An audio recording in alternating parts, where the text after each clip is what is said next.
परिवहन मंत्री प्रताप सरनाईक यांच्याकडून परळ बस स्थानकाची पाहणी करण्यात आली। बस स्थानकावरील सोयी सुविधांवरून सरनाईकांनी अधिकाऱ्यांना सुनावलेलं आहे। तातडीने आवश्यक सुधारणा करण्याच्या सरनाईकांच्या सूचना आहेत।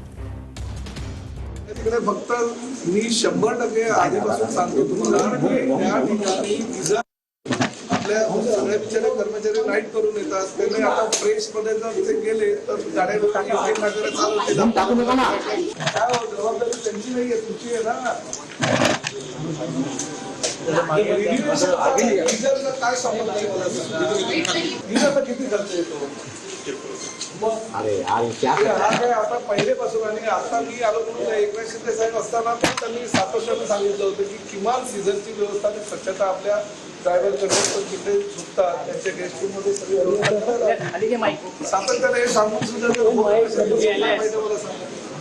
आता खालचं पब्लिक टॉयलेट एवढं स्वच्छ मी आणि हे बिचारे ड्रायव्हर कंडक्टरची अशी अवस्था की नाही आतमध्ये कसं चालेल मला सांगा। आपण महामंडळ चालवत असताना तुमची जबाबदारी नाहीये का काही?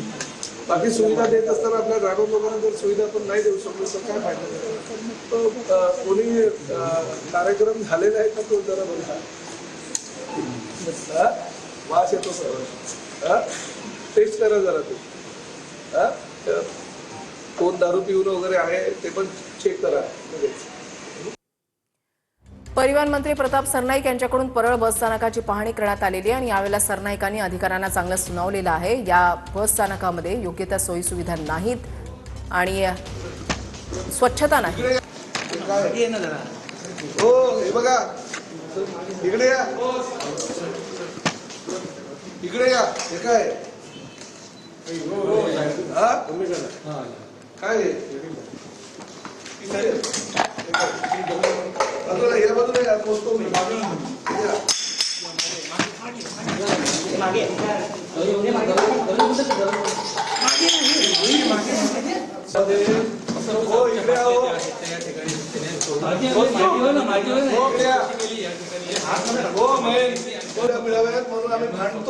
प्रताप सरनाईकांनी बसच्या सुविधांवरून अधिकाऱ्यांना सुनावलेलं आहे आणि या ठिकाणी जी कचरा पेटी होती त्याच्यामध्ये काही दारूच्या बॉटल्स ज्या आहेत त्या या ठिकाणी सापडलेल्या आहेत आणि त्याच्यावरून आता जाब विचारला जातोय।